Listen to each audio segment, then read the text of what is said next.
Los dos bloques que tocan hoy, bueno, pues son qué nos dice la moral católica sobre la política y criterios para discernir el voto. Digo para discernir porque cuando estuvimos preparando y salió un poco el punto que habíamos puesto, que pone criterios para orientar, y Guillermo nos comentó, yo creo que eso está mal puesto, no tenemos que orientar, tenemos que discernir. Y bueno, pues eso, criterios para discernir el voto. Para eso nos acompaña pues, Guillermo Tejero y Anselmo Ruiz. Bueno, Guillermo, cura de la diócesis, de nuestra diócesis, ha estado como párroco, ¿no? varias parroquias, y ahora mismo bueno, está haciendo el servicio de vicario en tema de asuntos económicos. Y bueno, él es el que nos va a ayudar un poco en el primer bloque sobre el tema de la moral, que nos dice la moral católica en la política. Y Anselmo Ruiz, que es el que va a desarrollar bueno, el tema de las concreciones, ¿no? Y cómo discernir el voto. Bueno, pues, ¿cómo? Ahora me está diciendo que cómo orientar, ¿vale? Anselmo, le preguntaba a quién le diga de él, pero me ha dicho que no, que es de la Caridad de Carranza y que es abuelo. O sea que yo creo que ya, con eso terminamos, ¿vale? No tiene más historia. Mira, el esquema del día de hoy es igual que ayer, lo comento muy brevemente por si alguien no estaba ayer. La idea es que durante 20-25 minutitos cada uno nos desarrollará sus bloques, ¿vale? Pues Guillermo la moral y Anselmo el tema de los criterios. Hemos dicho 20-25 minutos con la idea, bueno, pues que posibilitar lo que hubo él, ¿no? Haya 30-40 minutitos después aproximadamente, pues de diálogo, ¿vale? En los cuales vosotros planteéis bueno, cuestiones que os surjan de lo que ellos han planteado o de cualquier otro tema de los bloques que van a tocar y bueno, y en ese diálogo vayamos aprendiendo y construyendo todo, ¿vale? Yo ya me callo y le doy la palabra a Guillermo.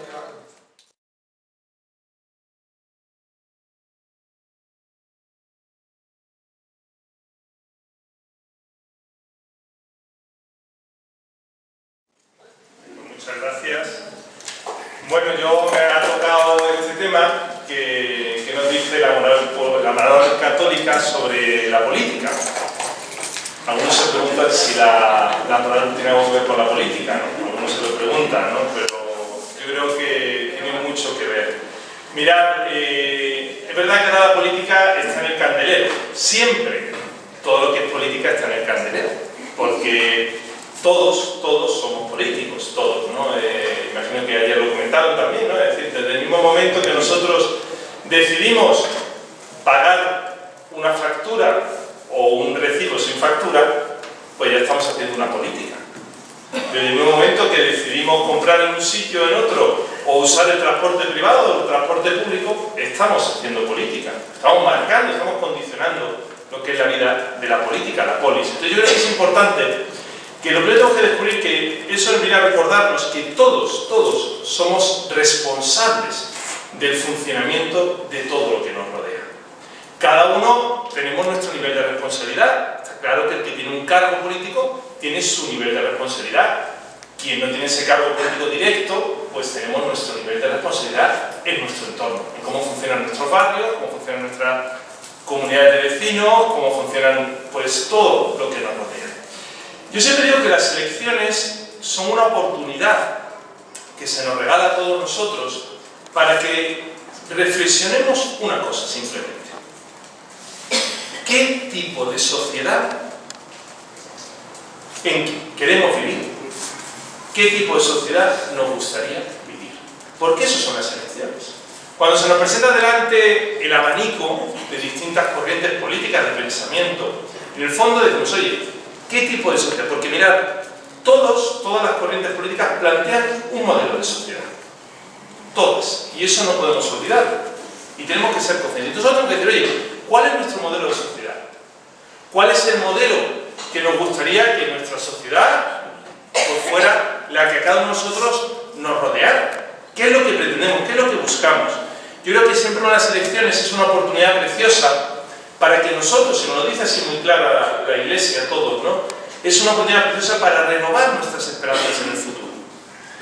Es una oportunidad para descubrir que tenemos el derecho y la suerte de poder no solamente opinar, sino que tenemos el derecho y la suerte de poder implicarnos en cambiar las cosas.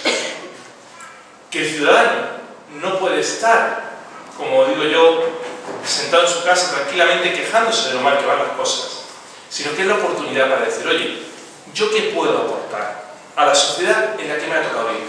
¿Mejor o peor? No voy a entrar ahora mismo en cuál es mejor o peor, sino ahora lo que toca es discernir, oye, ¿qué es la sociedad? ¿Cuál sociedad, mejor dicho, es la que yo quiero plantear? ¿Cuáles son los valores que yo quiero que se compartan? ¿Cuáles son los principios que yo quiero que regulen nuestro ámbito de relaciones? Y ese es el objetivo. La política nace con un solo objetivo, dice la Iglesia y la moral: el bien común. Ese es el único objetivo que tiene la política. De tal manera que la legitimidad de un gobierno no la dan las elecciones. Las elecciones, usted ha tenido la mayoría, ha conseguido los votos y esto está gobernando. Hay una primera legitimidad. Pero la segunda legitimidad, la que de verdad te avala en tu cargo, es el bien común. Y podríamos llegar a afirmar que un gobierno de cualquier nivel, no habría gobierno de la nación, autonómico, municipal, como hay tantas estructuras, tenemos sobre todo en España, tenemos tantas estructuras, pues hay muchos tipos de gobierno, ¿no?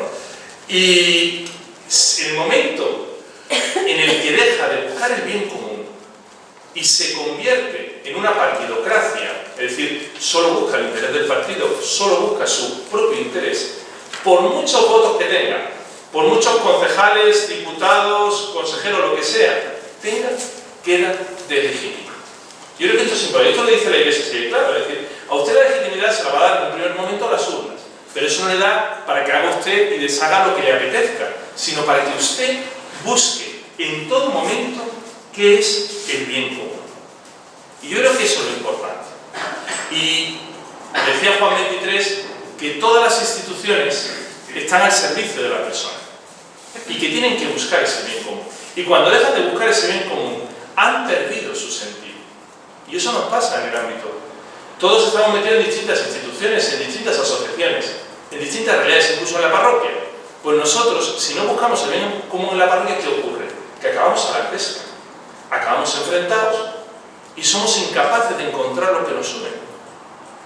Que eso es un poco la realidad en la que nosotros, por desgracia, lo estamos viendo en los debates políticos, ¿no? Es decir, ¿de verdad hay un interés de buscar el bien común? ¿O aquí hay un interés de cada uno soltar lo suyo y que el otro suelte lo suyo y tal, y a ver cómo tiramos para adelante, ¿no? Entonces, yo creo que aquí lo más importante es que descubramos que el objetivo es el bien común. Claro, aquí ahora viene la reflexión. ¿Qué es el bien común? ¿Para todos el bien común es lo mismo? Pero claro, uno te puede decir, no, es que el bien común es esto, o el bien común es todo lo contrario. Entonces, ¿qué es el bien común? La Iglesia, que en estas cosas es muy sabia, pues también lo define, dice, ¿qué es el bien común? Y lo define ¿por qué? Porque hay muchas corrientes que utilizan el concepto del bien común. Mirad, hay una corriente de pensamiento que es la que más nos rodea, que es la corriente utilitarista, que dice que el bien común es la suma de bienes individuales.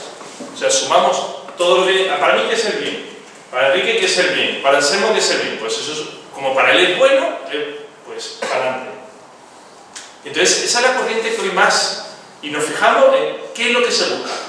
El bien individual, la mayor felicidad para el mayor número de personas, pero a título individual, donde el Estado lo único que tiene que hacer es vigilar que no nos peleemos, que haya una paz social y que si hay un conflicto, intervenga. Ese es un concepto de bien común. Es un concepto en el cual el Estado quedaría simplemente como el que observa que nos llevemos bien. Que hay una peleilla, que hay alguna discusión, que hay algún enfrentamiento, entra y regula y pone una ley, porque no hemos sido capaces de hacer algo. Ese es un concepto de bien común. Otro concepto de bien común es el cual, en el que dice, no, aquí no hay que tener en cuenta nada individual. Aquí lo de todos, todo. Entonces, el Estado lo planifica todo, el Estado lo marca todo, el Estado tiene que decirnos lo que hay que hacer, lo que no hay que hacer, si podemos levantarnos, no podemos levantarnos, que ahora tenemos que levantarnos, que ahora no tenemos que levantarnos, porque aquí, en ese sentido. Son principalmente los dos pensamientos que hay, y que son los que hoy día, en los distintos debates, se están moviendo, que es la mentalidad utilitarista, que es la que más peso tiene, que es la de todo el sistema económico neoliberal, o la otra mentalidad colectivista. Es decir, esa mentalidad en que aquí lo que importa es el colectivo, pero no se tiene en cuenta a las personas en título individual. ¿Qué hace la Iglesia? El magisterio de la Iglesia, la doctrina social de la Iglesia. Pues lo define y lo deja muy claro. ¿Qué es el bien común? Dice, el bien común es el conjunto de condiciones que favorecen de una forma más rápida y plena el desarrollo de la persona. Eso es el bien común. Es crear un conjunto de condiciones para que cada persona y todas las personas nos desarrollemos como tal. Y desarrollarse no significa un desarrollo económico, significa también un desarrollo solidario, un desarrollo cultural, un desarrollo, lo dice el Papa Benedicto XVI, un desarrollo integral. Ese es el verdadero bien común. Cuando somos capaces, porque aquí podemos estar, decía Gandhi, hemos aprendido a volar como pájaros y a nadar como peces, pero no hemos aprendido el arte de vivir como hermanos. Y es verdad, muchas veces te voy a mirar, tú ahora puedes hablar con un país, puedes hacer esto, te puedes trasladar de un sitio al otro, pero no hemos aprendido el arte de vivir hermanos, como hermanos. Y es que el bien común es la capacidad de buscar ese desarrollo, no solamente mío, sino de todos los que me rodean. Porque yo sé que cuando busco el de todos, me beneficia también automáticamente. Es también para mí recíproco. Entonces, ese es el objetivo de la política. Y todo ejercicio de la política, todo planteamiento de la política tiene que ir buscando el bien común.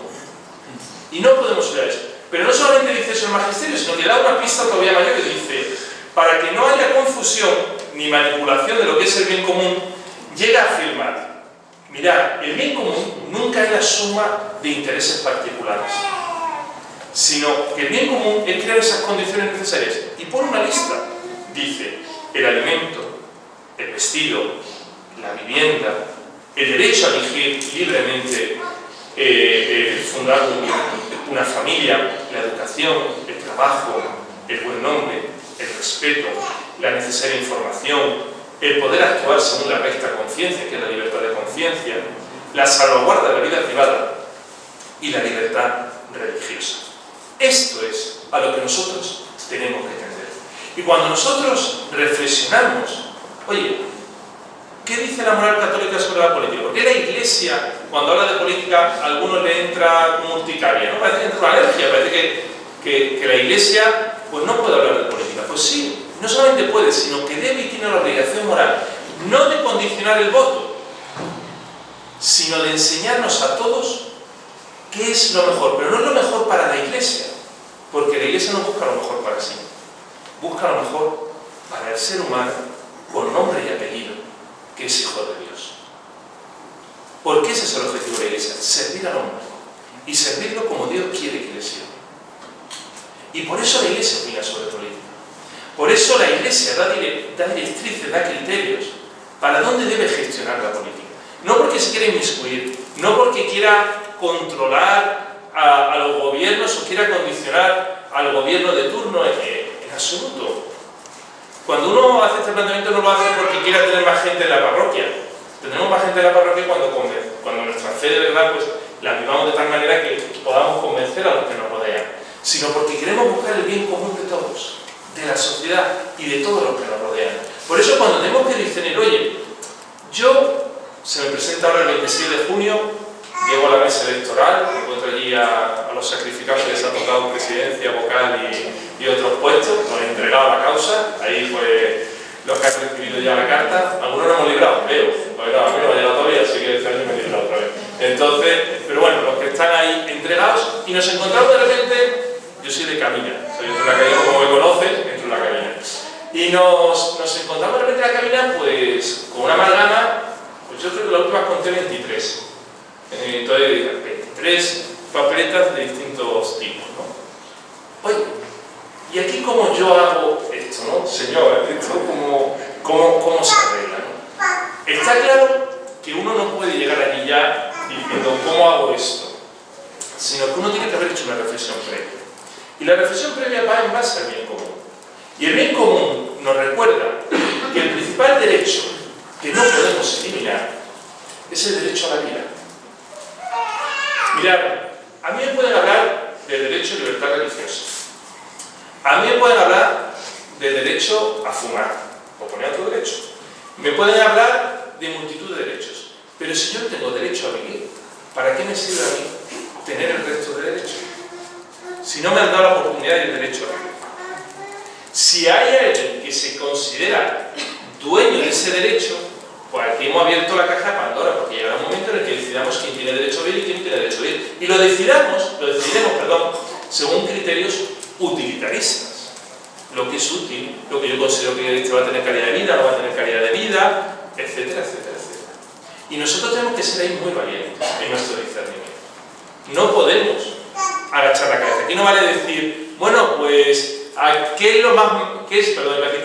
No, ¿qué es lo menos malo? Porque a veces lo pensamos, es decir, de todo eso decimos, a ver, de todo esto que es muy malo, ¿qué es lo menos malo? ¿No? Es decir, ¿qué es lo menos malo? Bueno, aquí no es cuestión de votar a lo menos malo. Aquí es cuestión de pensar y decir, oye, ¿qué es lo mejor? Lo mejor para el bien común. Partiendo de ese derecho a la vida. No decir, ¿quién es el que menos va a robar, creo yo? O ¿quién es el que menos va a ser corrupto? ¿Quién es el que menos va a hacer mala gestión de las cosas? No. Aquí es decir, oye, ¿cómo podemos hacer? ¿Cómo podemos implicarnos? ¿Y cómo podemos decir, oye, quién es el que puede buscar en este momento el bien común? Y el bien común es un ejercicio que hay que buscarlo continuamente, que requiere diálogo. Y diálogo conlleva actitud de humildad, actitud de paciencia, actitud de superar prejuicios, actitud de búsqueda de la verdad. Porque si no, el diálogo se convierte en un diálogo de sordos. Y eso es lo que pasa muchas veces en el ejercicio de la política, que falta ese espíritu de diálogo. El diálogo no es decir, oye, ¿tú qué me das o yo qué te doy? No. El diálogo es decir, oye, ¿qué es lo mejor en este momento para nuestra sociedad? El bien común en este barrio es exactamente igual que en otro barrio de Málaga. Porque aquí hay una idiosincrasia y aquí hay una realidad. Y tendrán que discernir en ese diálogo cuál es el bien común en este barrio. Pero eso para las cosas concretas, pero a nivel nacional es el mismo bien. A nivel nacional es el mismo bien. Y tendremos que discernir cada uno de nosotros, en conciencia, que es el sagrario del hombre, cuál es ese mejor bien para nosotros, para toda la sociedad. Y ese tiene que ser nuestro reto. Y eso hay que hacerlo en conciencia. No podemos pretender que saque la conferencia episcopal o aquí digamos, mira, pues hay que votar a fulano o hay que votar a mengano. No se debe hacer eso. Porque la vida no va por recetas. Es muy fácil las recetas, claro, porque claro, después pasa cualquier cosa y digo, no, me dijo el cura que votara a este, yo ya... No, perdona. Hay que discernir. Y un discernimiento de conciencia, una conciencia que tiene que estar formada, que tiene que estar informada. Por eso no vale el voto. No es que mi padre, mi abuelo, mi tatarabuelo, mi antetatarabuelo votaban siempre a los mismos. Y yo, como en mi casa siempre se ha votado esto es como el que es del Madrid. Como si todas las familias son del Madrid, pues aquí en esta casa hay que ser del Madrid. Hombre, eso está claro. En ese sentido, eso está claro. Pero eso es negociable. me refiero en el ámbito de la política. No vale eso. No vale decir, bueno, pues yo siempre voto a este o tal. Es decir, no, tenemos que hacer ese discernimiento. Y eso significa después, familia, que nos tenemos que implicar, porque la historia no acaba en que yo ejerzo mi derecho al voto y ya me siento a ver los programas de debate y a calentarme la cabeza. No, es que yo me tengo que implicar. Yo tengo que controlar el ejercicio de la política. Si el gobernante, el que tiene la autoridad, el que yo he cedido mi cuota de autoridad, de poder, para que él gestione las relaciones sociales, no lo hace bien, yo tengo la obligación no de quejarme en el salón de mi casa, ni en el bar, sino de implicarme. Porque lo que también tenemos que tener claro, y lo dice mucho la moral política, la moral católica, que es la moral política, es que el gobierno, la autoridad, no puede resolverlo todo. Hay una cuota muy grande que podemos resolverla nosotros. Podemos resolverla nosotros. Y si hay algo que no funciona, no es cuestión de decir, oye, es que esto no funciona, lo mismo no funciona, pero ¿qué parte de responsabilidad? Lo mismo meto la pata, pero aquí en Málaga siempre nos quejamos de una cosa que no funciona. ¿Qué es? La limpieza. ¿No? Yo me imagino, yo no he visto en ningún sitio donde nos quejemos más. ¿Habrá una parte de culpa de la empresa de limpieza? Pues puede que haya una parte. ¿Hay una parte de culpa de los ciudadanos? También. O sea, aquí esto no es cuestión de decir poner un barrendero en cada esquina. También nosotros tendremos que aprender a ser más limpios. Es decir, ese es el grado de responsabilidad. Y esa es la implicación en la vida política. Por eso, cuando la moral católica habla sobre la política, lo ve como una tarea noble. ¿Es verdad que hay corrupción? Sí. ¿La mayoría son corruptos? No. También lo digo. Y yo creo que no vale decir todos los políticos son corruptos. La Iglesia lo deja muy claro. No todos son corruptos, no todos son chorizos, no todos son sinvergüenza. ¿Que hay un grupo? Sí. Y no vamos a negarlo. Y tienen que responder ante la justicia. Y tienen que responder ante todos los ciudadanos. Tienen que responder. Pero nosotros no podemos dejar que un discurso pesimista, negativo, se instale en nosotros. El cristiano tiene que dar un discurso de esperanza. Un discurso de decir que las cosas se pueden hacer de otra manera. Que las cosas, que la tarea política es una tarea noble, que es un servicio, que tiene que ser una tarea vocacional, como todo en la vida, tendría que ser vocacional. Porque cuando pierde el sentido vocacional, ya sea como un lugar donde ganar réditos. Pero cuando se vive como un servicio, entonces la cosa cambia. Y nosotros, la Iglesia, que somos todos los bautizados, tenemos que plantearlo así. Y nos tenemos que implicar en política. No tenemos que tener miedo a implicarnos en política. No tenemos que tener miedo los cristianos a decir nuestro pensamiento político, a implicarnos en ella, a trabajar en ella, a implicarnos en los partidos y en esos partidos defender los valores de la fe. Es que entonces no me van a dejar entrar en una lista electoral. Pero lo importante que es entrar en una lista electoral o recordar cuáles son los valores de la fe.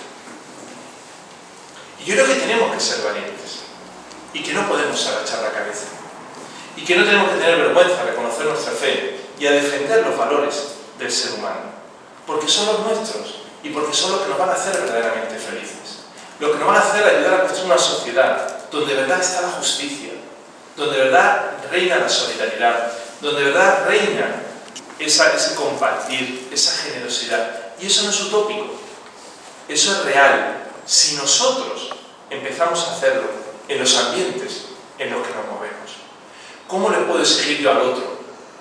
Oiga usted, haga esto, si yo después no lo estoy haciendo en mi entorno. Y eso la moral católica lo dice muy claro sobre la política. ¿Cómo puedo exigirle a un gobierno? Que hay que exigirlo. Que no robe, si yo después no declaro todos mis impuestos. O si pago en B. Así de claro. ¿Cómo voy yo a decir, oiga usted, que yo quiero 3 médicos en el centro de salud? Sí, y hará falta 3 médicos. Pero para eso tenemos entre todos que contribuir. Después le tenemos que decir al que gestione bien. Y si no gestiona bien, a la calle. Así de claro. Así de claro. Porque eso es responsabilidad. Y que asuma la responsabilidad, porque nadie lo obliga a estar allí. También lo digo. Cada uno tenemos que asumir, pero si yo, en la tarea que cada uno tenemos que asumir la tarea que nos ha tocado, nuestra responsabilidad. Que no lo hacemos bien, que entre otro y que lo haga bien. Y ese es el planteamiento de la Iglesia en la moral católica sobre la política. No sé si no lo sé. Pero la política nace para la búsqueda del bien común. Yo quiero que eso lo tengamos claro, que las elecciones son una oportunidad para discernir qué tipo de sociedad queremos, hacia dónde queremos ir. Y desde ahí decir, oye, yo como cristiano, como ciudadano, ¿dónde me voy a implicar? ¿Cómo me voy a implicar? ¿Qué voy a hacer? ¿Y cómo lo voy a hacer? El 26 de junio tenemos una oportunidad en una urna, pero ahí no acaba. El trabajo sigue y hay que seguir implicándose y hay que seguir trabajando en las asociaciones de vecinos, en nuestras parroquias, en todos los sitios donde estamos. Ahí es donde tenemos que estar, porque es ahí donde se empiezan a cambiar las cosas pequeñas de cada día y siempre buscando el bien común, que no es la suma de bienes particulares, sino que es ese conjunto de condiciones que favorezca que todos a título individual y como sociedad, crezcamos cada día mejor. Ese es el objetivo. Y eso es lo que nosotros tenemos que discernir pues, de aquí al 26 de julio.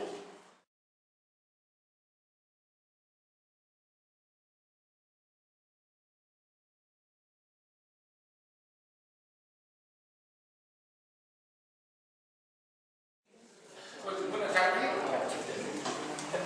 Y digo gracias por que mis amigos y hermanos de la gaita parroquial algún día han convocado la charla esta y me pidieron... ¿No se escucha nada?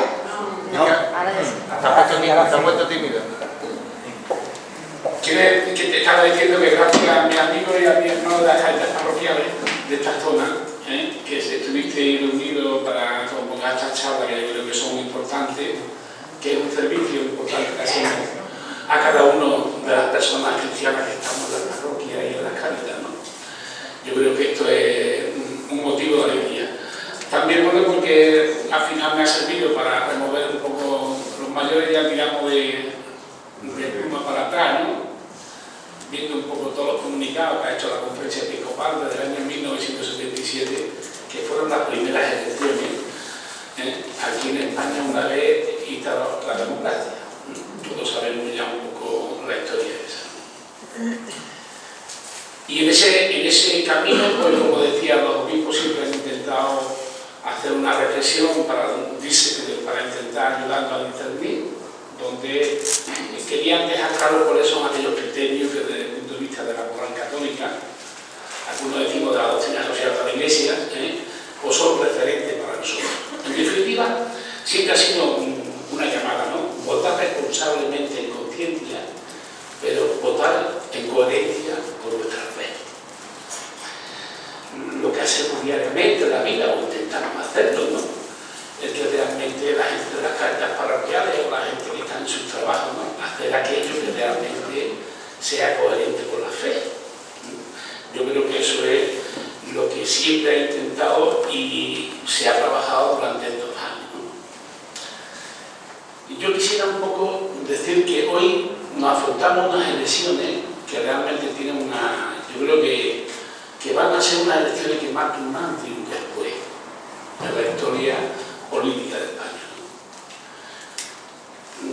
Creo que tenemos unas condiciones a nivel global, incluso a nivel europeo, donde la situación está un poquito difícil, ¿no? Todos sabemos que a raíz de la crisis económica, que a raíz de que los partidos que desde la Segunda Guerra Mundial han dominado electoralmente los gobiernos en toda Europa, pues bueno, se durmieron y creyeron que esto era su cortijo y han hecho posible, por supuesto no queriendo, pero han hecho posible que surjan los populismos.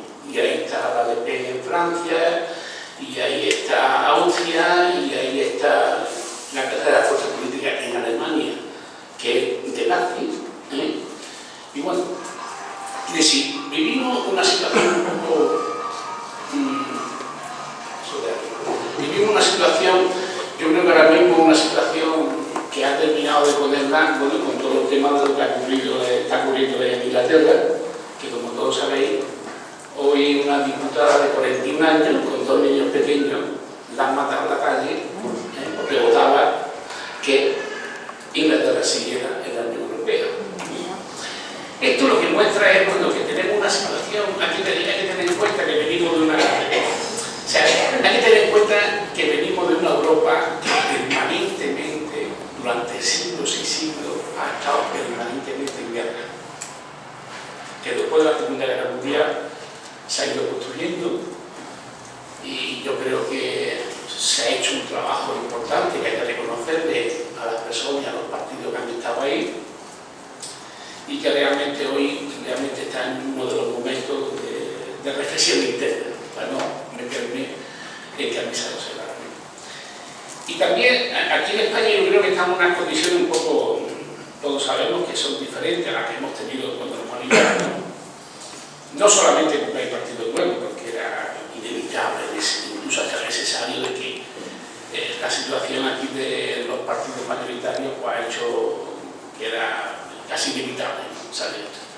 Sino porque realmente yo creo que todas las elecciones que hemos tenido del 77 para acá, cuando hemos tenido elecciones, pues bueno, eran diferentes programas económicos, políticos, qué política queríamos hacer, qué economía queríamos hacer, pero el marco de convivencia no se ponía en discusión.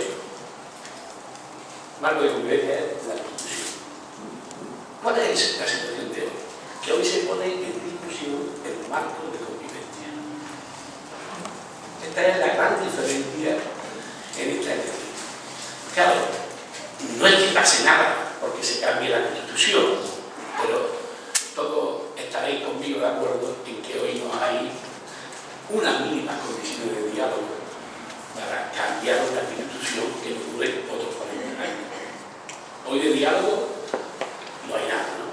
Entonces yo creo que este elemento tenemos que ser conscientes. Yo creo que en las elecciones tenemos que tener una mirada de la realidad social, pero también un contexto político donde se desarrollan las elecciones.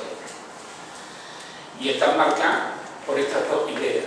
Señores, la Europa, que creo, y creo que todo el mundo lo comparte, por lo menos es el continente con más derechos de la persona en el mundo. A pesar de todo, ¿no? Pero hoy está realmente un poco con serias dificultades y vamos a ver cómo esto continúa, ¿no? En este sentido. Yo creo que son estos dos datos y la situación que tenemos en España, como he dicho. Yo, antes de entrar en los criterios, yo creo que me gustaría hacer algunas consideraciones. Una primera es, nosotros tenemos derecho y deber de votar. Esto ha sido siempre resaltado, valorado por los obispos y por todos los movimientos que hemos hecho comunicados en esto, ¿no? Tenemos derecho y ese es un derecho que tenemos que celebrar. Me ocurre como en todas las cosas de la vida. Cuando las cosas las tenemos, a partir de ahí empiezan a perder valor. Solamente recuperan valor cuando las perdemos. Entonces tenemos, yo creo que alegrarnos de que realmente tenemos el derecho de votar, que supone que las personas que estamos aquí, con todo el pueblo español, participamos en un hecho importante, que es la elección del día de la verdad. Eso dignifica a la persona y dignifica a la sociedad. Y por tanto es un valor que tenemos siempre que recordar. No porque está ahí, pues no le damos importancia. Por eso siempre se insiste en todo, en los comunicados y en los llamamientos. Tenemos el derecho de votar. Pero los cristianos, yo creo que todo el mundo, ¿no? Pero los cristianos especialmente tenemos el deber de votar. Porque, en definitiva, como ha dicho, la política no es más que un instrumento que favorece las relaciones y que hace comunidad.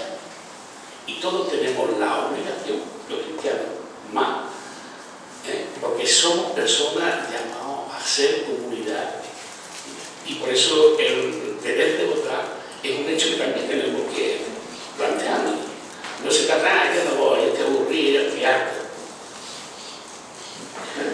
Bueno, pues, si hacemos así esas cosas, tenemos otro problema, que no es de la elección.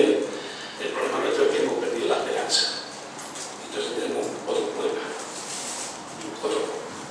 Yo creo que esto es una cuestión importante, ¿no? Por eso, desde el punto de vista a la hora de ejercer votos, bueno, por lo que hemos hecho hasta ahora, lo que habéis hecho hasta ahora, tenemos la visión de la realidad que yo ayer tenemos un poco también qué es lo que nos dice desde el punto de vista la moral o la doctrina social de la Iglesia, que es lo mismo. Y yo creo que tenemos que acercarnos, por un lado, a conocer cuáles son los programas políticos y económicos de los partidos. Antiguamente la gente de la Acción Católica y de la UAL lo hacíamos nosotros. Hoy, si os metéis en cualquier periódico en internet, hay un programa comparador que viene en lo económico, en lo político, en lo educativo. Pero tenemos que conocer eso. Pero también, como se ha dicho, también tenemos que conocer no solamente lo que los partidos quieren dar respuesta a los problemas que tenemos, de paro, de pobreza, ¿no? Sino también su concesión de la sociedad. ¿Qué piensa sobre la persona? ¿Qué piensa sobre la relación sociedad, Estado, persona? Eso también tenemos que verlo. Digo, y eso también para nosotros tiene que ser un criterio a la hora de aportar el voto. Yo creo que un segundo aspecto que yo consideraría que para mí es importante a la hora de plantear el tema de la reflexión de cara a la elección. En primer lugar, uno de estos factores es el realismo de los programas. El realismo es un criterio que nos exige a nosotros. Y el realismo es un criterio porque significa el respeto a las personas. Yo lo que no puedo ir contando cuentos y decir, no, yo voy a crear 20.000, pues yo voy a crear 40.000. El realismo de los programas. Yo creo que en eso es una exigencia que tienen todos los partidos de hacerlo, porque significa el respeto a las personas, el no engañar y sobre todo el no decir cosas que no se pueden hacer. Y eso tenemos que nosotros a la hora de definir tenemos que ser conscientes de uno de los aspectos que tenemos que hacer, aparte de analizar la realidad, aparte de saber qué es lo que nos dice la Iglesia, qué es lo que proponen los partidos, es el realismo de los programas políticos. Lo que no se puede estar es haciendo cosas alegremente. Yo creo que eso es un elemento, claro, es un elemento que tenemos que hacer personalmente cada uno, pero que yo creo que es muy importante. El segundo aspecto que tenemos que ver es la coherencia entre lo que dicen y lo que hacen o han hecho. Por ejemplo, si me dicen que me va a tocar las palmas y hasta ahora, hasta hace poco, me has dado siempre con la pierna y me has visto teatro, no puede ser. Yo creo que esto también es un elemento importante, sí. Pero no, en las elecciones, como es normal, no es yo no critico, sino como es normal, pues se ponen caras bonitas, se cambian los acentos, incluso los aspectos físicos, ¿no? Pero lo que tenemos que ver es si lo que están diciendo es coherente con lo que han hecho cuando han gobernado o lo que han hecho cuando están gobernando ahora a cualquier nivel. Por lo tanto, creo que es otro elemento importante, la coherencia entre lo que se dice y lo que han hecho, salvo que no hayan gobernado ningún señor, y entonces es lo que tenemos. Pero yo creo que esto es un ejercicio también importante en nosotros, el que realmente veamos. Y por último, creo que la consideración es, yo creo que no podemos pretender que los programas que se plantean, pues bueno, sean ajustados al 100% de lo que nosotros queremos. Eso no va a ocurrir. Eso no va a ocurrir. Por lo tanto, nosotros lo que tenemos que a la hora de discernir en la votación, hay cosas más importantes y menos importantes, pero lo que no podemos exigir a los programas políticos es que lo abarquen todo y que coincidan con lo que nosotros decimos al 100%. Entonces la Iglesia siempre lo insiste, ¿no? Optar por el bien posible. ¿Qué significa? Sabemos que todo no va a ser como nosotros pensamos o nos gustaría, ¿no? Pero tenemos en ese sentido que optar por el bien posible, aquello que es mejor para el bien común, salvo que sean cosas que son fundamentales para nosotros, ¿no? Y por lo tanto no hay posibilidades de negociación en ese aspecto. Por eso digo que son tres cosas que una vez que hemos hecho esto es realismo de los programas. Esto es importante y también es importante que cada uno lo sopese personalmente, ¿no? Pero no se puede hacer una subasta de los programas. El tema de la coherencia y por último optar por el bien posible, porque realmente no todo el programa va a hacer lo que nosotros queremos.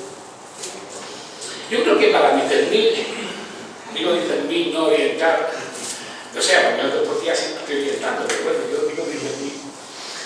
El deporte, yo creo que en principio, como decía mi amigo, hay que tener en cuenta un poco aquello que la Iglesia, como en su moral, en su doctrina social, tienen como criterio fundamental, sin lo cual nosotros tenemos que ponernos a y tenemos que ver a la hora de cómo se plasma eso en los distintos programas políticos.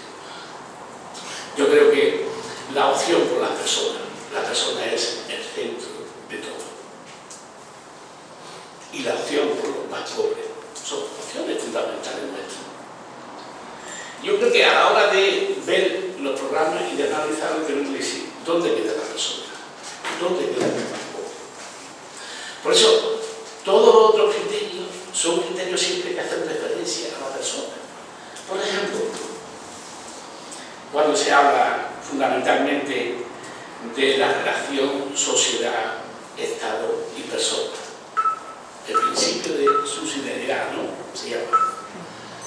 Lo que tenemos que ver realmente qué nos propone en ese programa electoral.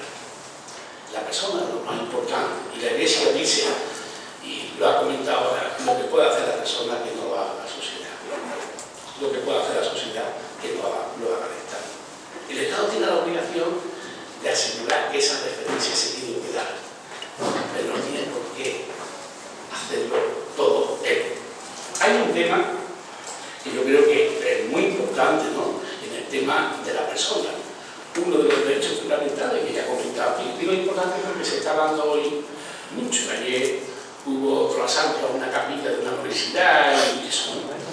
Pero realmente el tema no es menor, vaya, mi opinión, el tema no es menor.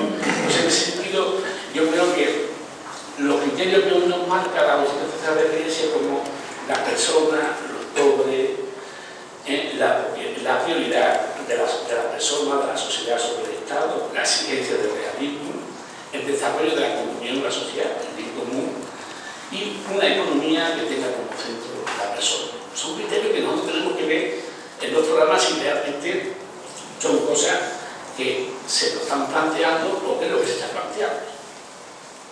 Yo creo que esto es un tema importante. Una vez que tengamos más o menos, por lo menos los criterios que nosotros vemos que la Iglesia nos dice como los más importantes, yo creo que nosotros tenemos que empezar un poco ya con todos los instrumentos realmente a discernir y a pensar desde el punto de vista personal si lo podemos hacer en un grupo, como puede ser un grupo de cualquier movimiento que surja, pero a pensar realmente un poco aquellos elementos que creo que no hacen posible decidir un voto responsable y en conciencia y sobre todo un voto coherente con nuestra propia fe.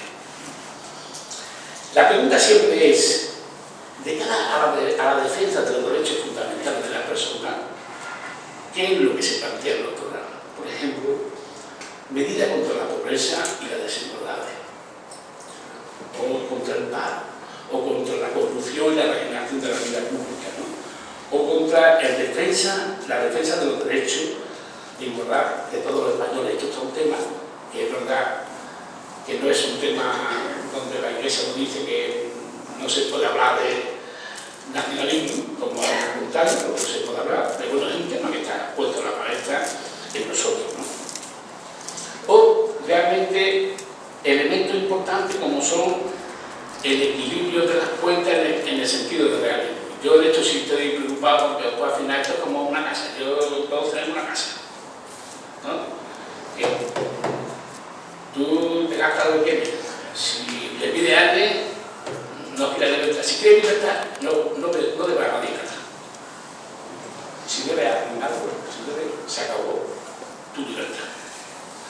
Y yo creo que esto es uno de los temas importantes. Y hoy creo que uno de los temas que nosotros tenemos que por lo menos profundizar y ver cómo se refleja eso en la política de las distintas opciones políticas en el tema de la ayuda internacional y del derecho de refugiados, por el problema candente que tenemos hoy, ¿no? Yo creo que repasando esto vi una nota de don Antonio Dorado, nuestro obispo que ya murió, sabe, cuando se celebró el llamamiento, ¿no?, que hizo el Juan Pablo II, ¿no?, al nuevo milenio sobre el tema de los refugiados, que es preciosa, ¿no? Se la tengo guardada para mi amigo Monchi, que está ahora en el tema ese, pero que es una nota muy bonita, ¿no?, donde Juan Pablo II lo preguntaba, pero hombre, si ustedes no recibían extranjeros, ¿me vais a recibir a mí?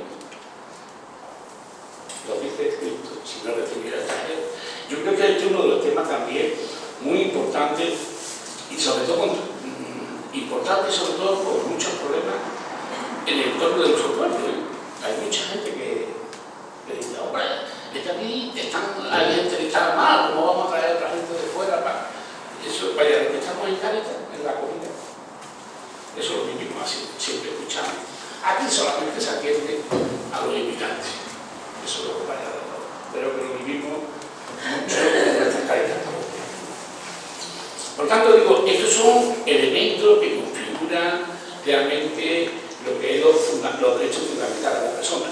Pero como se ha dicho antes, tenemos que mirar cómo realmente los programas electorales van a defender, a proteger y a mimar aquellos derechos que son fundamentales en la persona.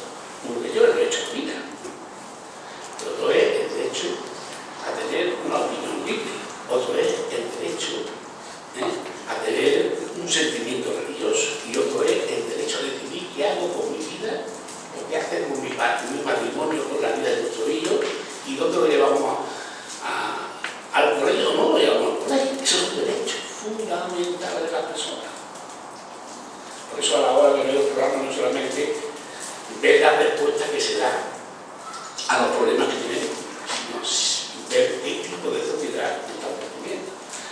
Y yo aquí creo que es un tema importante. Yo suelo decir que, bueno, no pasa nada, eso son cositas que ocurren, eso son cosas que ocurren. El otro día presentaron un libro sobre la biografía personal de Hitler, cuando estaba en Alemania. Era el tonto, decía que esto no va a tener este tonto. El tonto película curiosa, ¿no? En ese sentido creo que es muy importante a la hora de plantearlo un poco nuestra votación, que seamos conscientes de lo que pasemos. Yo creo que hay la coherencia personal de cada uno, pero que tengamos en la mesa que una cosa son las propuestas económicas, que son muy importantes, y otra cosa es el estilo de sociedad que estamos viviendo. Y desde ese punto de vista, yo creo que para mí tenemos los criterios que nos marcan y que realmente son en coherencia con la fe cristiana. Porque la doctrina social no es algo al margen, sino forma parte y es consecuencia. En ese sentido, yo creo que estos son para mí quizás los criterios importantes. Ver qué se hace con las personas, especialmente con los más pobres, el tema del paro, los problemas que ya viste ayer aquí. Pero por otro lado, ver realmente en las propuestas de los distintos partidos qué tipo o cómo ellos van a defender, a proteger los derechos fundamentales. Es lo que yo decía antes. Nosotros hemos hecho un país con sus defectos, pero con una constitución que recoge y protege los derechos fundamentales de las personas. Me gusta a mí o no me gusta, ese no es el tema. Lo importante son las personas. Y yo creo que nosotros en ese aspecto tenemos siempre, y ahora en estas elecciones, realmente tener en cuenta eso. Y como he dicho antes, claro que se puede cambiar la constitución, pero el panorama no está, porque si no se habla ni entre los miembros del mismo partido, ¿cómo se basa una constitución que necesita el apoyo mayoritario como la que se tuvo en el año 78? Es muy difícil. Bien, y yo creo que en ese sentido cada uno de nosotros tenemos que hacer esto. Yo reconozco personalmente de que realmente no es fácil, sí, no es fácil hacerlo. La verdad que no es fácil. Pero nosotros aquí no estamos para hacer lo fácil, para eso no estamos aquí. Yo siempre digo que la gente de la iglesia estamos aquí para hacer la voluntad de Dios, que siempre es difícil, pero todos sabemos que Él siempre está con nosotros. Si estuviéramos solos, entonces yo creo que no haríamos nada. Seguramente somos poquitos, ¿no? Y en ese sentido yo creo que el espíritu con el que tenemos un poco que afrontar, yo creo que estas elecciones y el trabajo que día a día hacemos y que lo tenemos que plantear, ¿no? Yo siempre digo, yo creo que no tenemos que caer, lo decía aquí, no tenemos que caer en el pesimismo porque nosotros no tenemos motivo para el pesimismo. Hay un texto de Juan Pablo II, os lo leo un poquito porque creo que es interesante. Digo, es un texto de las solicitudes sociales. Dice, ante la situación actual, el desaliento no es solución y que creemos en Dios, la Iglesia tiene la confianza en el hombre. Y yo creo que este es el espíritu que tenemos que tener en todas las cosas de la vida, ¿no? Lo que no podemos, es como dice Pablo, no podemos entrar para acá, entonces con las cataratas, si tenemos motivo para estar contentos, ¿no? Y yo creo que este es la actitud que tenemos que tomar en estas elecciones. Y por lo tanto, no seamos tan exigentes con otra gente y tampoco con nosotros. Miremos más la buena voluntad de la gente que aquello que no nos parece buena voluntad, ¿no? Porque en el fondo yo siempre digo que yo creo que Dios está en este mundo, no se ha ido por mucho que la gente allá en la molestia, y que está en el corazón de cada persona, ¿no? Y en ese sentido tenemos que afrontar nosotros la elección. Es una situación complicada, difícil, pero nosotros, porque creemos en Dios, como dice Juan Pablo II, creemos en las personas. Y bueno, y a partir de aquí, cada uno que vea qué es lo que es.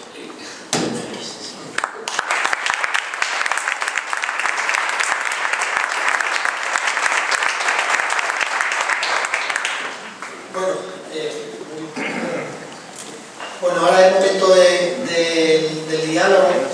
Bueno, así que quien quiera intervenir, yo de todas formas en la parroquia, en la comunidad parroquial, pues han trabajado algunas cuestiones de cada bloque. Yo las voy a decir ahora, por si os surgen que puedan ser ilustrativas para el diálogo o no, o planteéis cualquier otra cosa, ¿vale? Entonces voy a plantear como 3 cuestiones de cada bloque. En el primer bloque que nos ha desarrollado Guillermo, el tema de la moral católica, a nivel del tema de la política, pues se ha planteado, bueno, es evidente que ningún partido político cumple con la exigencia del Evangelio, ya lo he comentado yo todo, y lo sabemos, qué aspectos morales preferentemente tenemos que tener en cuenta, ¿no?, para optar por un partido político determinado. Otra segunda decía que a la hora de poner en balanza el bienestar económico y el bien de tipo social, ¿cuál tenía que primar sobre el otro? Bueno, era otra de las cuestiones que se habían planteado en la parroquia. El tema de la corrupción, ¿no?, si era una práctica solo a nivel político o también, bueno, era una cuestión que se había instalado de una u otra forma en parte de la ciudadanía, también se había planteado. Y el tema del voto útil, del mal menor, bueno, estos temas que me imagino que ahora saldrán y ya sacaréis. Y en cuanto a los criterios del voto de lo de Anselmo, había alguien que planteaba la valoración cómo valorábamos la celebración de las nuevas elecciones, o sea, el hecho de que nos hayan puesto de acuerdo, qué valoración nos hacíamos también desde la fe de eso. Si nuestra participación política terminaba cuando depositáramos el voto, que también creo que ya lo ha comentado, Guillermo también ha comentado eso. Y también ante la nueva configuración de la política nacional, qué tipo de aspectos positivos y negativos descubríamos que habían aportado en nuestra democracia la situación actual, o de la ruptura del bipartidismo, del papel de los movimientos sociales. Bueno, estos son solo ideas por si vienen bien, porque bueno, la parroquia también quería, la gente de la parroquia quería ponerla un poco en común ahora y transmitir. Así que ahora es cuestión de que vosotros vayáis pidiendo la palabra para preguntar o para expresar una opinión, que es decir, la cuestión de hacer un diálogo compartido, que pueden intervenir los miembros de la mesa o cualquiera de nosotros. ¿Han preguntado? Sí, ahora.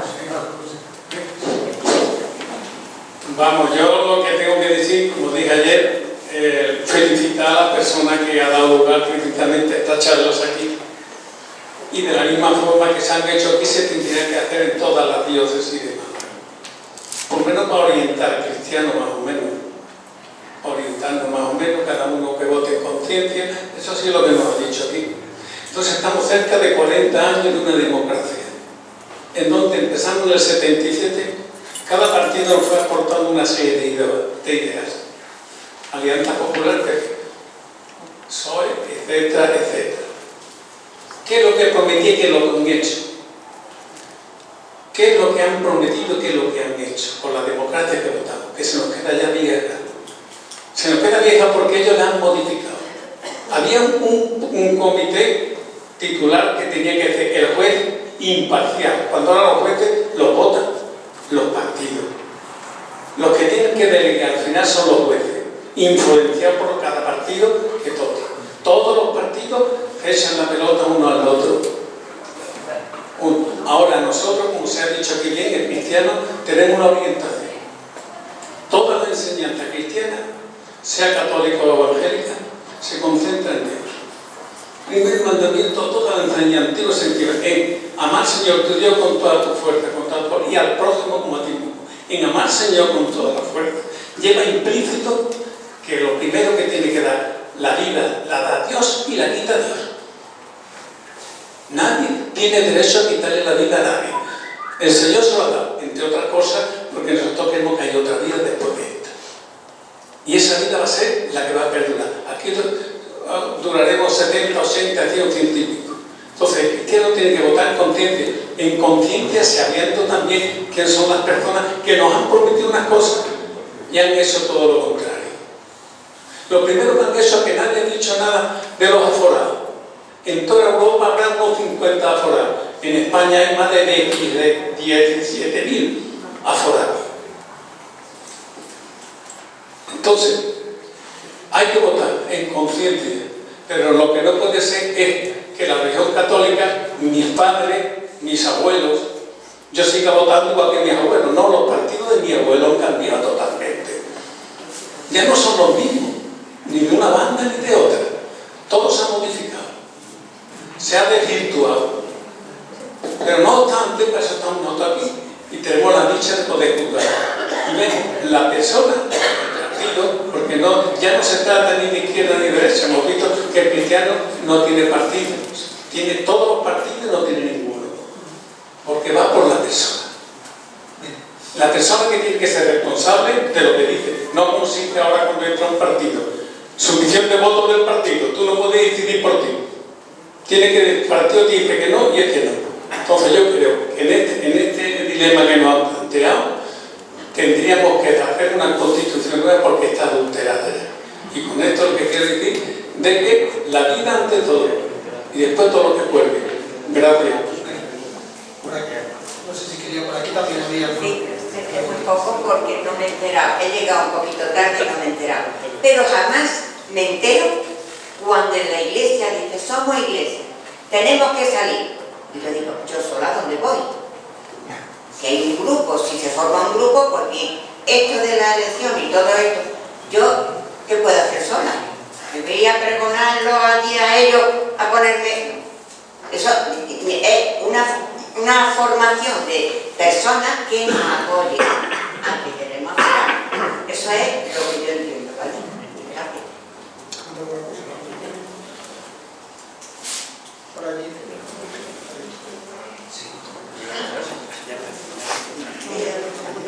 Una cuestión de terminología. Normalmente,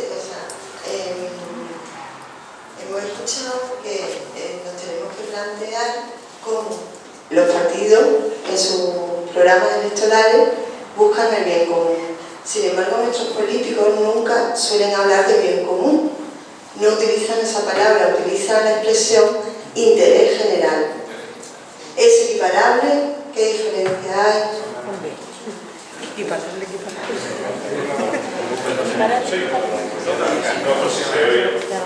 Es, en el fondo, es un juego de palabras que usa la política porque el interés general no condiciona tanto como el bien común.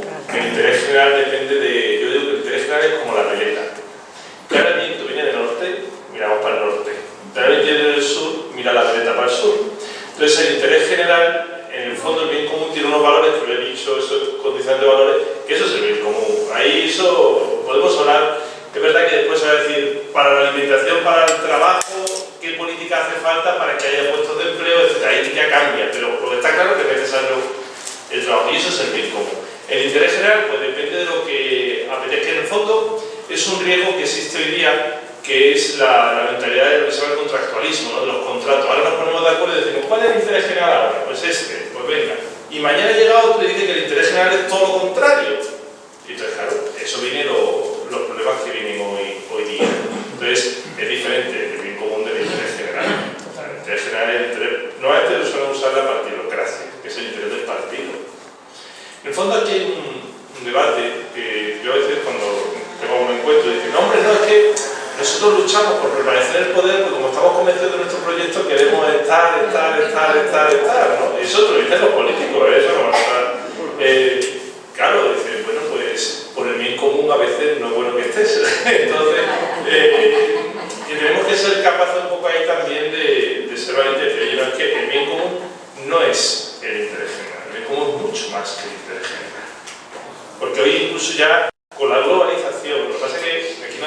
porque hoy es verdad, habría un debate de decir, ¿y hasta dónde gobierna un Estado? Porque hoy día no se gobierna mirando a las personas, se gobierna mirando, ahora estamos todos preocupados por el 23 de junio, y no por la noche de San Juan, sino por el Brexit, si se va a Inglaterra o no se va a Inglaterra, que si la prima de riesgo, la bolsa, etc. Es decir, aquí lo ha dicho Teresa muy bien, la reflexión de Europa, ese concepto de globalización, habría que hablar de un bien común internacional, también existe un bien común internacional, pero a mí me gusta una cosa que le ha dicho mucho el Seno, que aquí dice, bueno, es que en Europa es que hay un debate profundo entre dos tipos de Estado, entre un Estado del bienestar, un Estado asistencialista o un Estado al modelo americano. Es decir, ahí están esas tres realidades, y eso no tenemos que estar por un lado el Estado del bienestar, el Estado asistencialista, que el Estado nos tiene que dar todo, yo tengo derecho y el Estado me tiene que dar todo, y después está el modelo americano, que aquí sabes que fuera, el de Estados Unidos. Es decir, entonces, esos son tres modelos que hay, y eso está presente en la reflexión actual. Y si nos fijamos cuando se hace toda la reflexión en Europa, lo que se está cuestionando hoy día es el modelo de Estado del bienestar. Y por un lado se está insistiendo en un Estado asistencialista, y por otro lado se quiere marcar un Estado de estilo, yo llamo americano, de Estados Unidos, porque ahí no, más liberal, neoliberal salvaje, no diríamos, sería el concepto correcto, dices. Entonces, lo digo para que...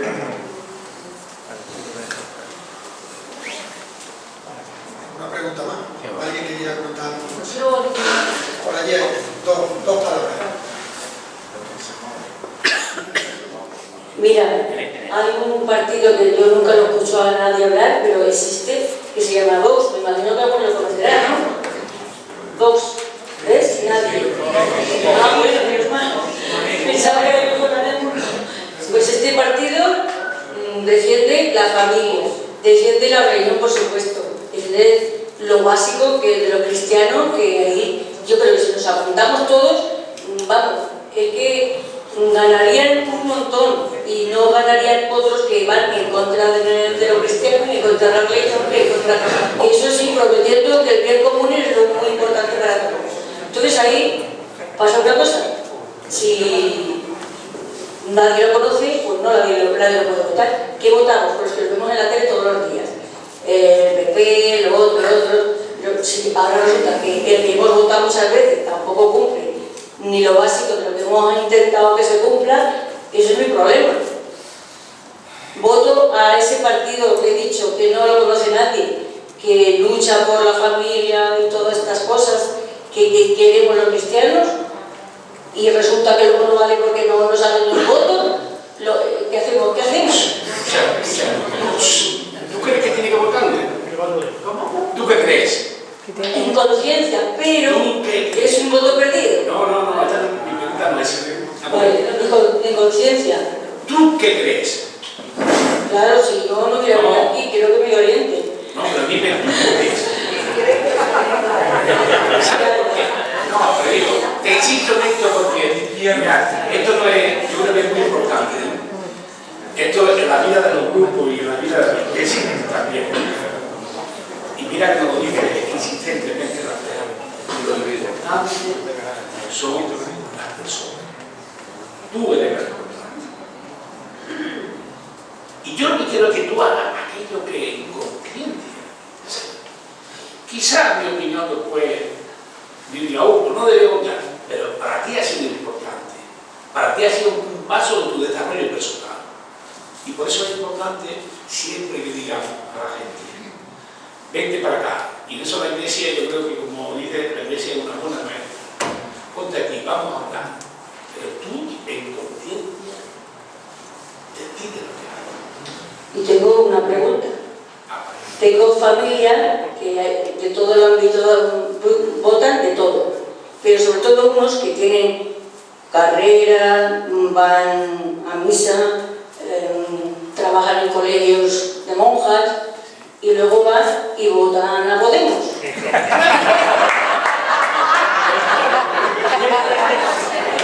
Yo le digo, ¿y por qué?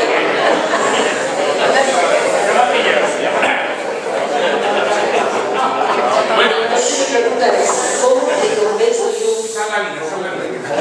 convenzo yo a esa persona, que son muchas de las familias urbanas? Pues sí, trabajan en el colegio de religiosas concertado, que pregunten en Valencia. Pero algo que decirle, ¿qué le digo? Ahí nosotros, ya fuera de broma, bueno, como de broma eso, que acabo de decir, pero nosotros lo que no podemos es decir qué le digo, ¿no? Nosotros tenemos que ayudar a que disciernan el voto. Yo lo he dicho al inicio, aquí no damos recetas, aquí damos unos criterios para que ayuden a discernir el voto. Es muy importante, yo creo que también tenemos que evitar votar con dolor. Eso es peligroso, actuar con dolor, es decir, estoy enfadado, estoy indignado y voy a votar por indignación. Bueno, y es verdad que te sale de dentro, es decir, cuando uno ve lo que ve, dice, ¿qué tal? Por eso es bueno hacer, como ha hecho Sayude, le ha dado unos criterios muy claros, es decir, vamos a hacer una reflexión serena, porque votar en caliente, todas las decisiones que se toman en caliente, en el 90% nos hemos equivocado. Vamos a hacer una reflexión serena, sincera, es decir, pues yo creo que los criterios que nos ha dado Sayude, y a partir de ahí veamos qué es lo mejor, el bien posible. ¿Cuál es ese bien posible, ese bien común en este momento de esta situación? Pero que santo ni nadie. Bueno, estamos llamados a santidad, pero ya está.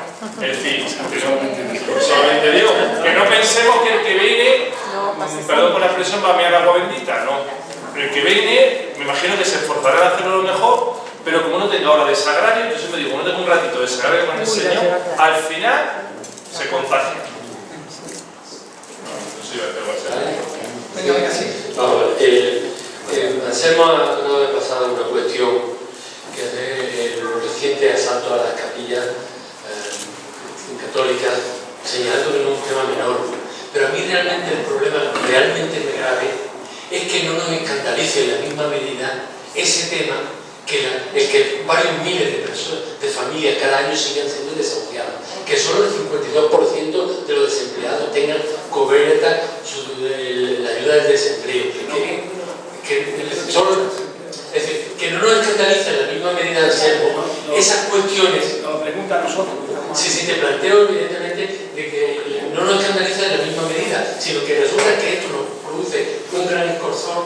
Sin embargo, esa otra serie de cuestiones ya no hemos vinculado a ellas y no seguimos para adelante. Porque en el fondo, para mí el problema está en que hay creación de corrientes de opinión que hacen que el Brexit sea un problema para hasta el último habitante de cualquier pueblo minúsculo de España.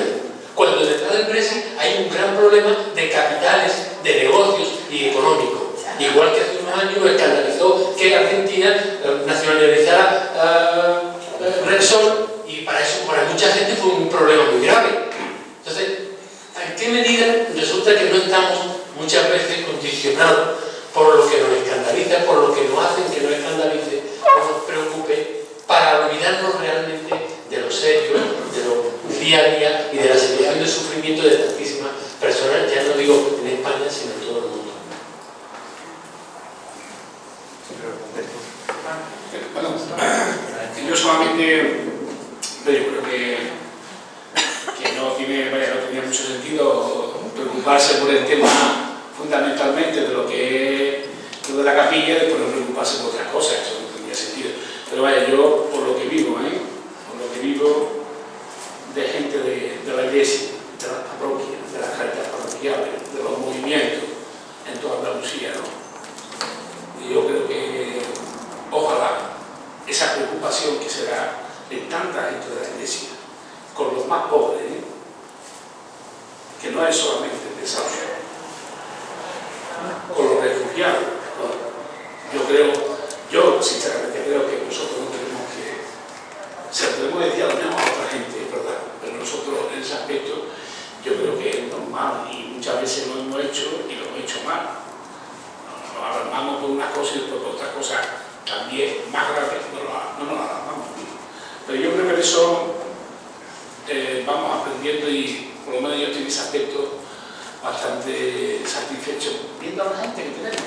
Yo aquí veo a mi gente de las calles parroquiales de San Cruz adentro y digo, tío, ahí pasamos, ahí vemos, y yo creo que hay una gran preocupación.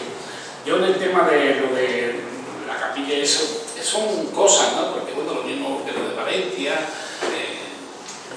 son cosas que tú dices, bueno, pero vaya, en el fondo yo creo, yo sé, dónde van, sé por dónde van. A mí personalmente, yo no quiero, pero yo sé por dónde van ellos. Los conozco. Desde muchos años y los conozco. Bueno, se ha planteado, y la ha planteado la señora, el tema del voto útil. Entonces muchas veces nosotros, y en España, somos muy dados a votar a caballo ganador. Y eso muchas veces hace inclinar las elecciones de una a la otra.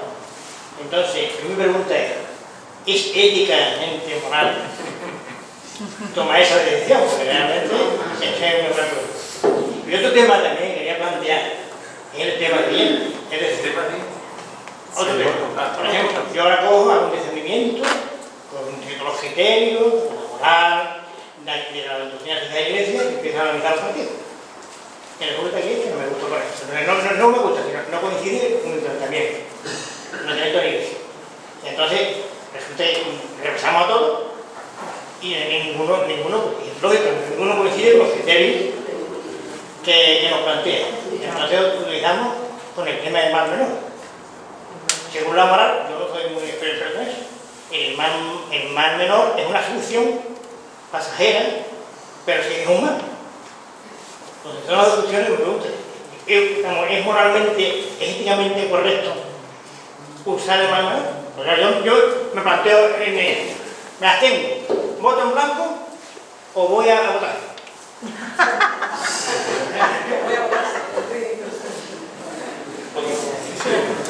Bueno, lo primero, yo digo, y no me da miedo decirlo, que es un pecado ir a votar. Eso es lo primero. Y lo digo, y lo expreso en clase. A veces nos escandalizamos por otros pecados y cuando no ejercemos nuestro derecho al voto, yo digo que estás cometiendo un pecado con la sociedad de la cual formas parte. O sea, a partir de ahí yo creo que es una obligación moral como cristianos ir a ejercer nuestro derecho al voto. Es que yo no creo en esto, me da igual, pero es una obligación moral. Entonces, es que eso todo tal, es que hay que ir. Después, yo creo que Anselmo ha hecho un discernimiento de decir, bueno, uno no va a votar así, ni uno tiene que ir así, ni uno tiene que ir. Uno tiene que hacer un discernimiento de decir, oye, yo ante la realidad que me encuentro, de verdad que nosotros no podemos funcionar nunca, toda la vida no se puede funcionar por males menores, porque nunca hay que funcionar por bienes posibles. Porque si funcionamos por mal menor, en el fondo estamos diciendo, siempre dice, bueno, pues ya está, vamos a aguantar. En el fondo, el funcionar por mal menor es la pérdida de la confianza. Porque ese es uno de los dramas que tenemos hoy, es la pérdida de la confianza. Pero ya no la confianza en las instituciones, si no perder la confianza entre nosotros. Si no nos fiamos, viene un albañil, un fontanero a casa, esto le cuesta 100 euros. No me está usted engañando. Es que esa es la realidad. Y entonces, eso es funcionar con el mal menor. Voy a buscar al ingeniero que sea, ¿qué tal? Y entonces no podemos funcionar por males menores continuamente.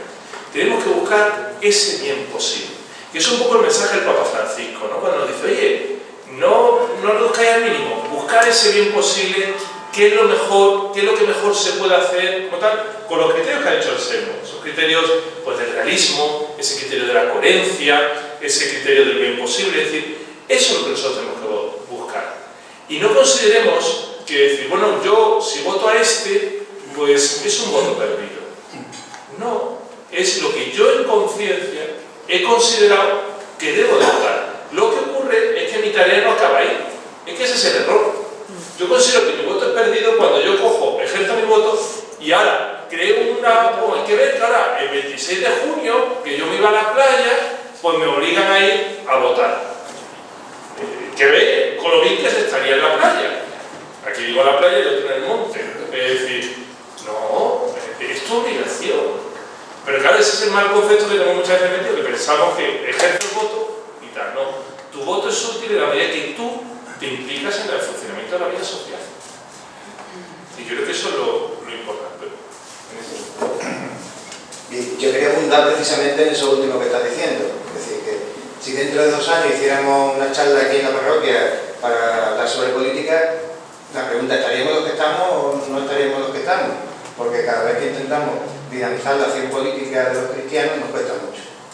Votar es difícil, ya lo ha dicho Antonio, no ahora. Tú coges todos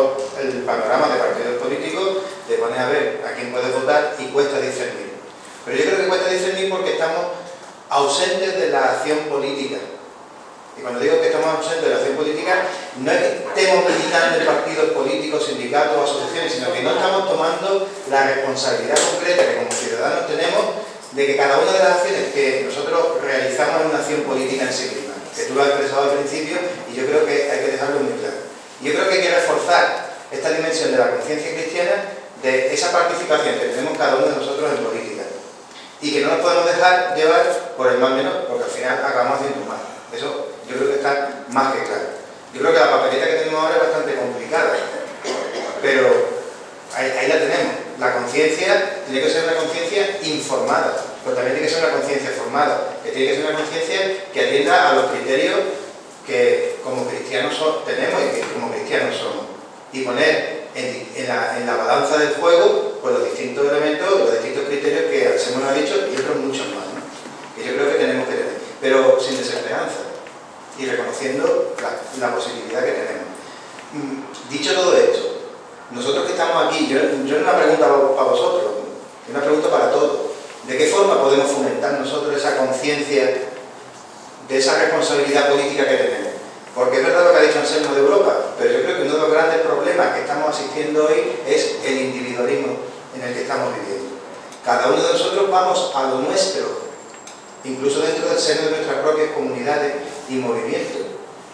Hemos creado una dimensión que se llama la dimensión de la privacidad, que hemos blindado de tal forma que no dejamos entrar a ninguno. Y eso sí que es inmoral, la privacidad de la existencia, porque somos seres sociales.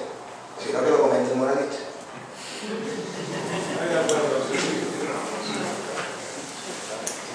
Bueno, me parece que he entendido bien lo que ha dicho Guillermo de que no ir a votar lo considera un pecado. ¿Es así? Sí, bueno, después está el que está enfermo, el que está...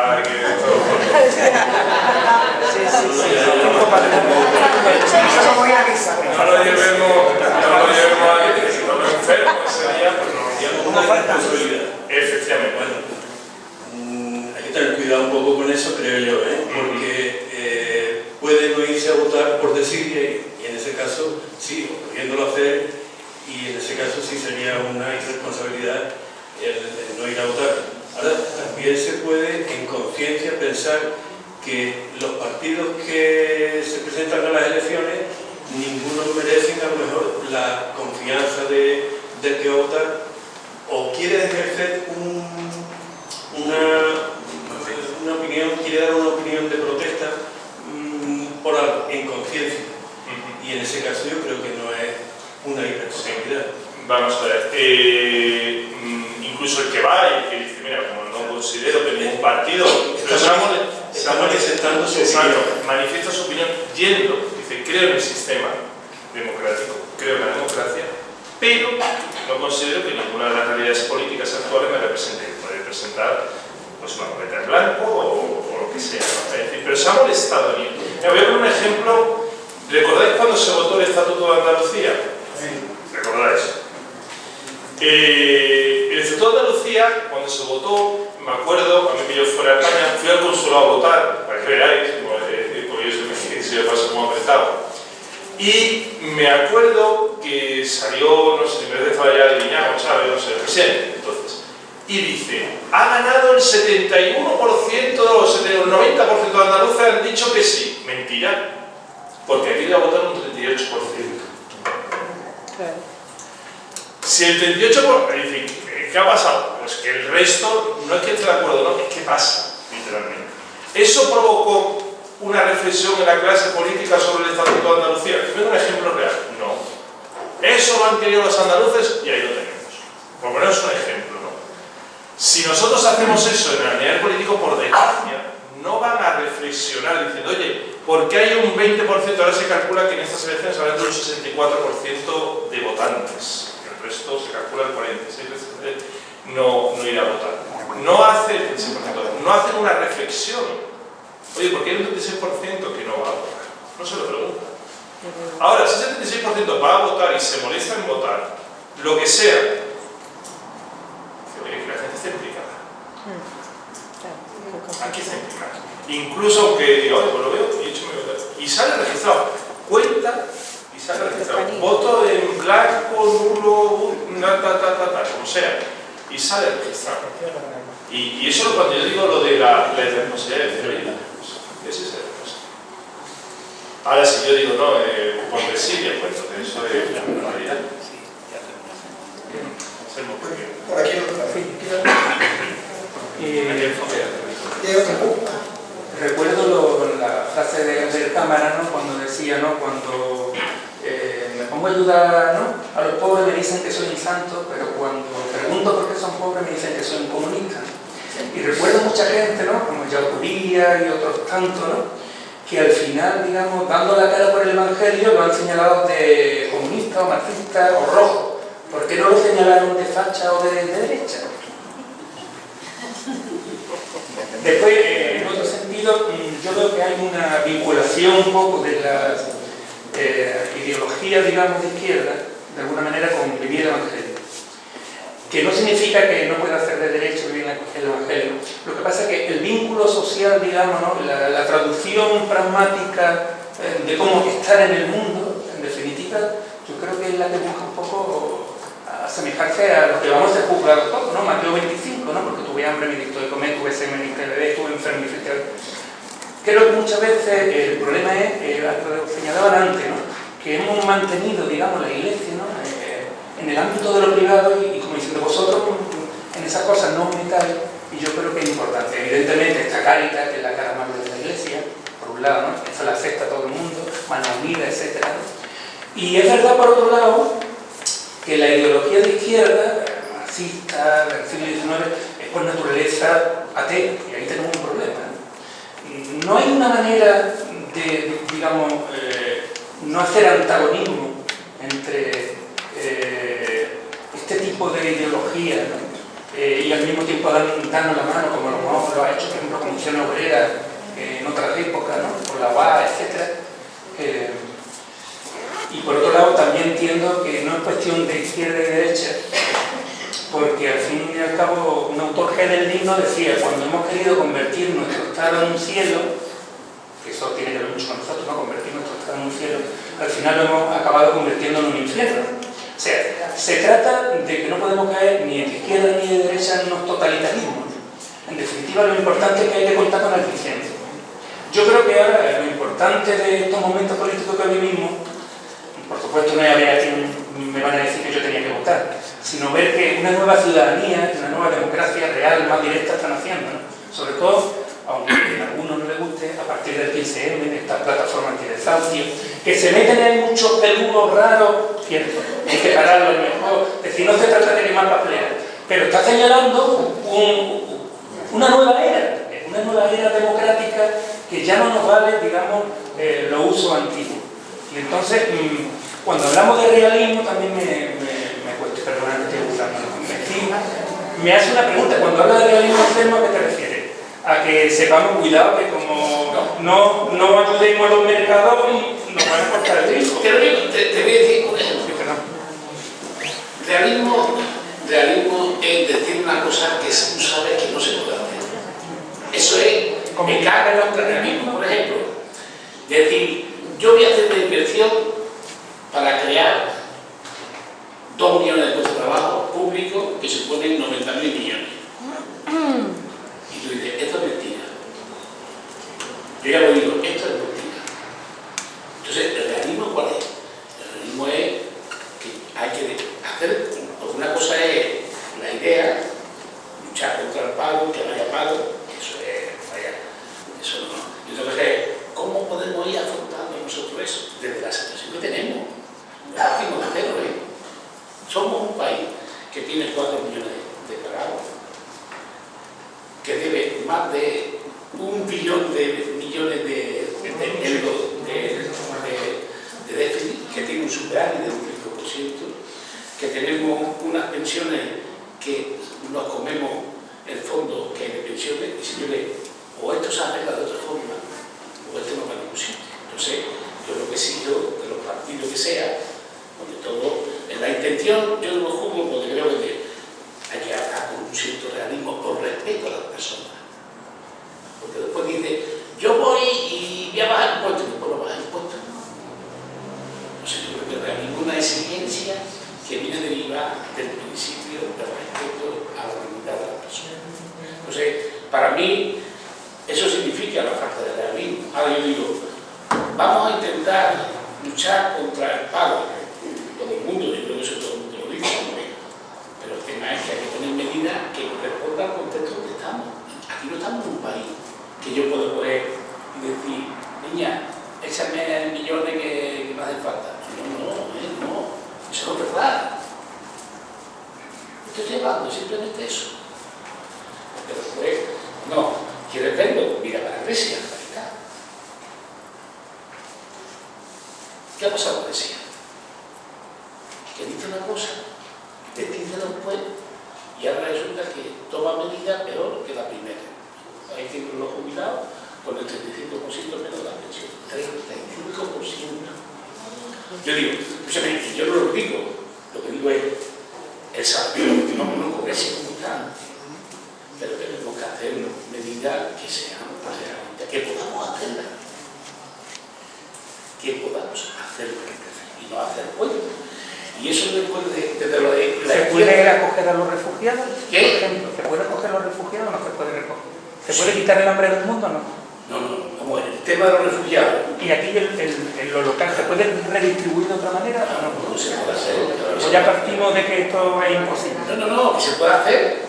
Claro. Hay cosas que se pueden hacer. Por ejemplo, aquí no podemos recoger 16.000 refugiados.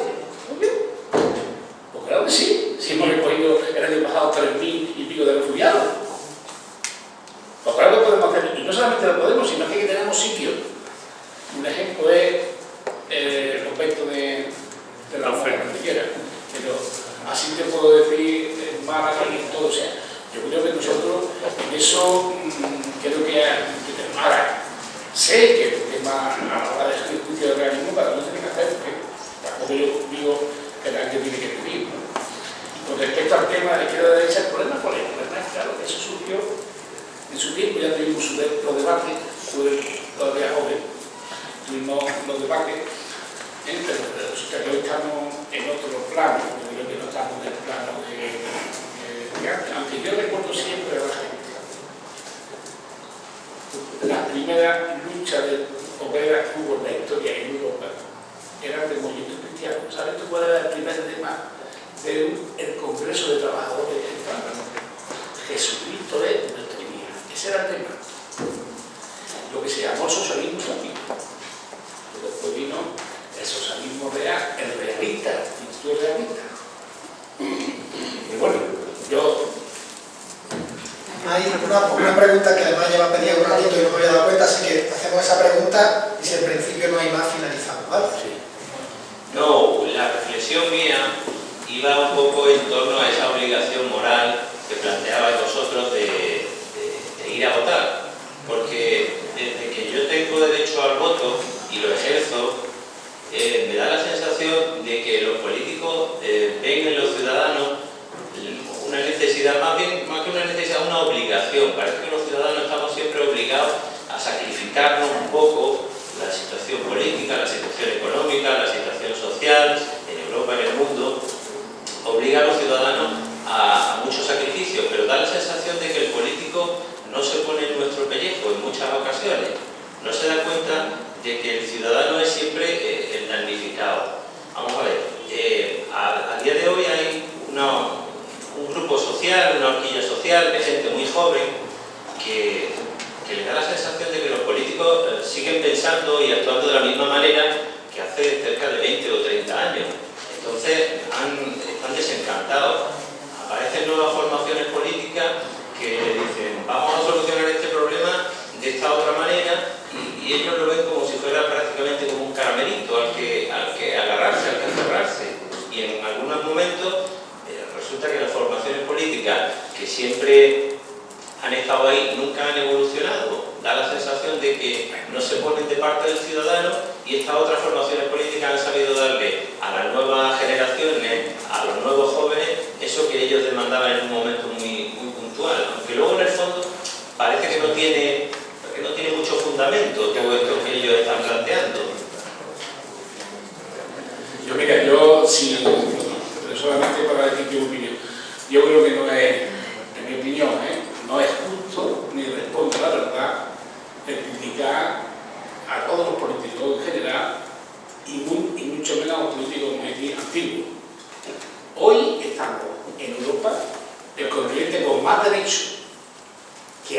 en el mundo entero. ¿Y sabes por qué? Porque los viejos políticos, después de la Segunda Guerra Mundial, se sentaron, se pusieron de acuerdo y están donde están. Por supuesto, como yo lo digo, en España, ¿qué le ha ocurrido? Pues el comunismo inclusive que quería quedar a su motivo. Y por eso ha nacido lo que ha nacido. Es que tenía que nacer. Porque es que no era posible otra forma. Ahora, yo creo que no responde a la realidad. Yo creo que tenemos que agradecer al mundo de la socialdemocracia, a los partidos demócratas cristianos de algunos países, eso, que han hecho un trabajo perfecto, no, pero un trabajo que no ha logrado en ser el primer continente con más derechos de las personas en el mundo. Que no es por... Y hay una cosilla, también en esa línea, hay una cosa que me preocupa mucho, que a veces no somos agradecidos y que estamos en la situación en la que estamos, ¿verdad? Con la crisis que habéis y tal, pero que los que tenéis más años sabéis cómo se ha vivido antes y sabéis cómo estamos ahora, ¿verdad? Que hay una crisis, ¿qué tal? Pero que no podemos obviar eso. A mí los salvapatrias que no reconocen la historia y el esfuerzo que se ha hecho para llegar a donde hemos llegado me da mucho miedo. Porque Mesías solo es uno, que es Jesucristo. Los demás no nos van a salvar, porque yo estoy convencido que no está dispuesto a crucificarse por ninguno de nosotros. Y eso tenemos que ser conscientes. Eso no significa que no lo vayan a hacer mal, cuidado, yo no estoy diciendo que lo vayan a hacer mal, pero que no se presenten diciendo nosotros ahora vamos a hacer una democracia nueva, pero no sé, aquí hay una democracia y una realidad. Y nosotros vais a aportar esa frescura, esa juventud, esa novedad, todo, pero no van a hacerlo todo nuevo. Y yo creo que eso es muy importante que lo tengamos muy claro y que agradezcamos a nuestros padres, a nuestra historia, que estamos donde estamos gracias a ellos. Y eso a mí me da mucho gracia cuando la juventud, entre los que me pongo, porque yo soy hijo de la democracia, yo no he vivido lo anterior, parece a veces que no valoramos lo que se ha esforzado antes para llegar a donde hemos estado. Y eso a mí, personalmente, reconozco que da muchísimo coraje cuando lo escucho en mucha gente, y gente en clase política incluso. Buenas noches. Miren, yo les quiero explicar la ventaja y lo maravilloso de poder votar. Yo soy argentina, he nacido en Argentina, me he venido a España a los 42 años, mi padre era español, estaba radicado en Argentina, era santanderino, y me vine a los 42 años. Desde los 18 años que me dieron la libreta de enrolamiento hasta los 42 que vine a España, yo solo pude votar en Argentina 2 veces, a 2 candidatos presidenciales, porque los demás presidentes que yo conviví y viví con ellos eran presidentes militares. Ustedes no saben lo que es tener la ventaja, el regalo de poder votar. Ustedes no tienen ni idea, porque cuando uno no puede votar, es decir, cuando llegué acá y pude votar, me di cuenta de todo lo que me había pasado en la Argentina y fue una de las causas por las que estoy encantada de estar acá. Estaremos bien, estaremos peor, estaremos mal, pero nosotros somos los responsables también. Y somos nosotros los que tenemos que poner el hombro, aunque sea para ir a votar, que lo tenemos al ladito de casa. Mi hijo vive en Francia, como no voté ni mi nuera, bueno, es que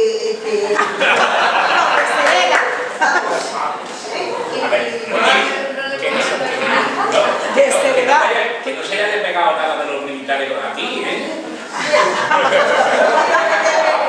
No quiero meterme en esas cosas, simplemente les quiero contar mi experiencia de no poder votar. Pero que después se les mete en el discernimiento que les produce en la cabeza no haber tenido la valentía de decir hasta aquí llegamos y aquí no pasamos. Bueno, si les parece, digo, terminamos, sobre todo por la hora, ¿vale? Que hay un premio. Y bueno, pues daros las gracias a todos. ¿Tú me quieres comentar alguna cosita que me va a saludar? Saludos a Antonio. Saludos para los menos que ha llegado tarde. Va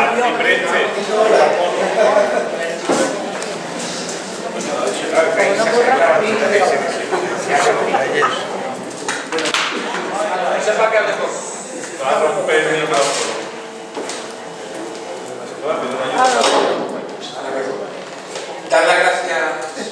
especialmente a los ponentes, a Fran, Antonio Jesús que está aquí también hoy, a Anselmo y a Guillermo, ¿no? por generosamente venir a compartir, bueno, pues su reflexión, su sabiduría, ¿no? Y el otro día hablamos, ¿no? Que estas historias también partan de la comunidad cristiana, ¿no? Eso es muy importante. Eso significa que nos interesa el mundo en que vivimos, ¿no? Entonces, por tanto, este tema tiene mucho que tocar, hay muchas cosas que nos han tocado, el tema, yo qué sé, no me voy a poner a lograr, pero ojalá haya hambre, como he dicho muchas veces, de hacer un discernimiento, esto es una cosa seria, y no tomemos el tema del voto como, bueno, pues algo solo que hacemos de vez en cuando el hecho político, como decía Silvia antes, el hecho político es más que ir a votar, más que escuchar a los políticos, hay toda una historia de implicación en la sociedad.